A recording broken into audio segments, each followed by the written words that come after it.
King of the UK as he strips his brother Andrew of all titles, including Prince. His name wasn't just removed, it was erased. And with one silent command, King Charles may have just delivered the most ruthless verdict of his reign against his own brother, Prince Andrew. For years, the world thought Andrew's fall was already complete. The interviews, the scandals, the public exile. But what happened now goes deeper than reputation. This wasn't about headlines. This was about history being rewritten. Because buried inside a cold, official government record was a sentence so final, so brutal, it felt almost medieval in its tone. His name shall be erased from the register, and once those words are written, there is no appeal. What makes this moment even more chilling is how quietly it was done. No major televised announcement, no dramatic palace statement, just a formal notice slipped into the official public record, the legal memory of Britain itself. Blink and you would have missed it. But its consequences are permanent. Andrew didn't just lose an honor. He lost his place into of the most sacred orders in the entire royal system. And that changes everything, because these weren't decorative medals. One was the Order of the Garter, the oldest and most elite order of chivalry in the country. The other was the Royal Victorian Order, a deeply personal honor given only at the direct pleasure of the monarch. These are not rewards for popularity. They are symbols of direct trust. And both of them were once given to Andrew by his mother, Queen Elizabeth II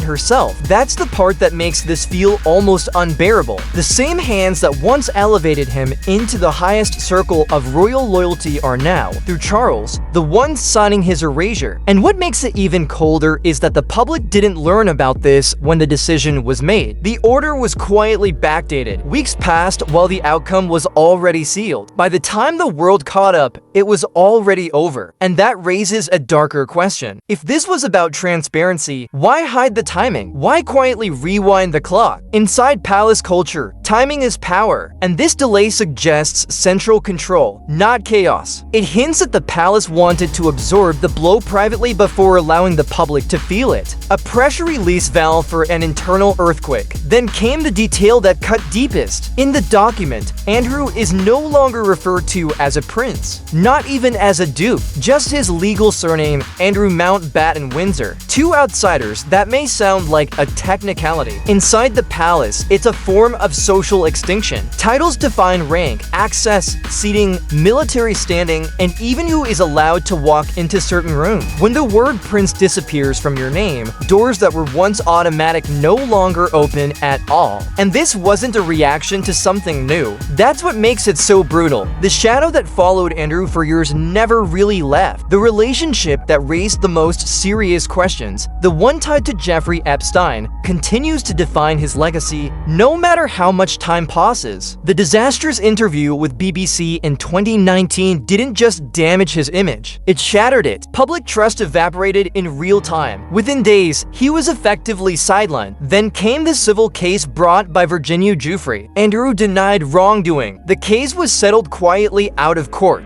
No verdict, no public trial, just a heavy cloud that never lifted. And when Giuffre later offed herself earlier this year, the story didn't fade. For many, it hardened. The questions didn't go away. They simply became heavier. So when Andrew announced months ago that he was voluntarily surrendering the use of his remaining royal styles and honors, some thought that might be the final chapter, a quiet retreat, a symbolic gesture. But this wasn't voluntary. This was official. This was the crown stepping in and saying the quiet part out loud. You are no longer part of the honored record of this monarchy. And then comes the most uncomfortable reality of all. This wasn't done by a distant institution. It was done by his brother. King Charles didn't inherit this problem. He chose how to end it. And by ordering the removal of Andrew's final honors, he made one thing unmistakably clear. Blood does not outrank the survival of the crown. For decades, royal watchers speculated that Charles was softer than his mother when it came to family discipline, that he would protect, delay softened the blow. This decision destroyed that narrative. This was not hesitation. This was execution by procedure. No yelling, no spectacle, just a signature that wiped a name from the most exclusive lists in Britain, and the fallout is only beginning. Without these honors, Andrew is now cut off from ceremonial roles forever. No public military presence, no symbolic visibility inside sacred royal spaces. His appearances will never again carry institutional weight. He may physically exist near the monarchy, but legally and symbolically, he now stands outside of it. Which leads to the question nobody inside the palace wants to answer out loud. What happens to a royal when the monarchy itself no longer claims him? There are whispers about his living situation, about finances, about how long the last quiet protections will remain in place. Because history shows that when the crown withdraws recognition, public distance usually follows. Slowly at first, then all at once. And perhaps the most haunting part of all is this. One day, centuries from now, historians will study the registers of royal honors. They will see long lists of names carved into institutional memory, and Andrews will not be there, not crossed out, not footnoted, simply missing, as if he was never meant to be there at all. This wasn't just the end of a royal chapter, it was the removal of a man from the story the monarchy tells about itself. And the most unsettling question now isn't what Andrew lost, it's what else the palace is still willing to erase if it believes the crown is at risk.